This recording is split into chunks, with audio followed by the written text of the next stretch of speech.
14 dead after car bomb rips through crowded Afghan wrestling match. There was no immediate claim of responsibility for the blast, which went off outside the match venue in LASHKAR, capital of the province of Helmand, in front of a crowd that included local lawmakers.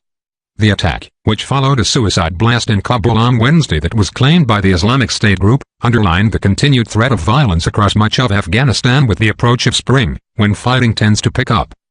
Omar Zawak, a spokesman for the provincial governor, said the driver of the car detonated his bomb after he was prevented from entering the venue. He said at least 14 people had been killed and at least 47 wounded. The casualties included children. Italian aid group Emergency, which runs a major trauma hospital in the city, said 35 wounded had been brought in as well as 4 were dead on arrival. The Taliban controls large areas of Helmand, source of much of Afghanistan's opium crop.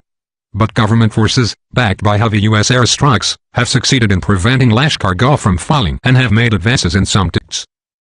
The city, which came under threat from the insurgents last year, had been relatively quiet in recent months following offensives by security forces, and fighting has shifted to other provinces including neighboring Farah on the border with Iran. The blast occurred as Afghans were celebrating the victory of their national cricket team in a match that qualified them for next year's World Cup. President Ashraf Ghani has offered to hold peace talks with the Taliban, but there has so far been little sign the insurgents are willing to end their fight to drive out foreign forces and re-establish their version of strict Islamic law.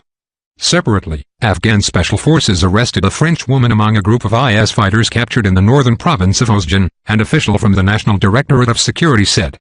If confirmed, the woman would be a rare example of European militant fighter in Afghanistan. While many foreign fighters have been active in the country, most are from neighboring countries like Pakistan or Uzbekistan. Although there has been concern that foreign fighters from the Middle East could turn up in Afghanistan following the defeats inflicted on IS in Syria and Iraq, U.S. and Afghan officials say there has been very little firm evidence.